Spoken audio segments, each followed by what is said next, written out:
केलेली आहे. एक गोष्ट अशी आहे की कुठलंही ज्यावेळेला तुम्हाला अशा तऱ्हेचा नियम करायचा असतो त्याला ऑब्जेक्शन सजेशन मागवायलाच लागतात.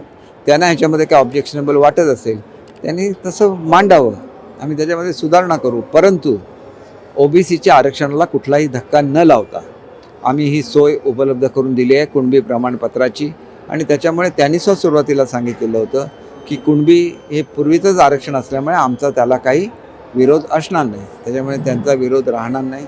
शेवटी जो संघर्ष होता तो संपलेला आहे आणि एक चांगली सुरुवात ही या दृष्टीने झालेली आहे. एका तऱ्हेचा अन्याय हा मराठवाड्यामध्ये मराठा समाजावर होत होता, कारण त्यांना कुणबी प्रमाणपत्र, ते कुणबी अजूनचा कुणबी प्रमाणपत्र मिळत नव्हते.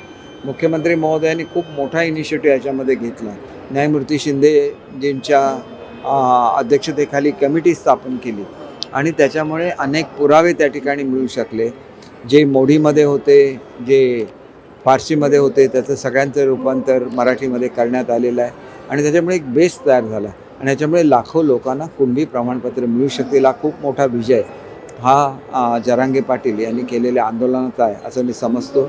आणि त्याच्याचबरोबर जी आत्मीयता आदरणीय मुख्यमंत्री महोदयांना आहे त्याच्यामुळे त्यांनी स्वतः याच्यामध्ये व्यक्तिगत लक्ष घातलं. दोन्ही उपमुख्यमंत्र्यांचं चांगलं सहकार्य त्यांना लाभलं आणि त्याच्यामुळे याच्यातून मार्ग निघू शकला असं मला वाटतं.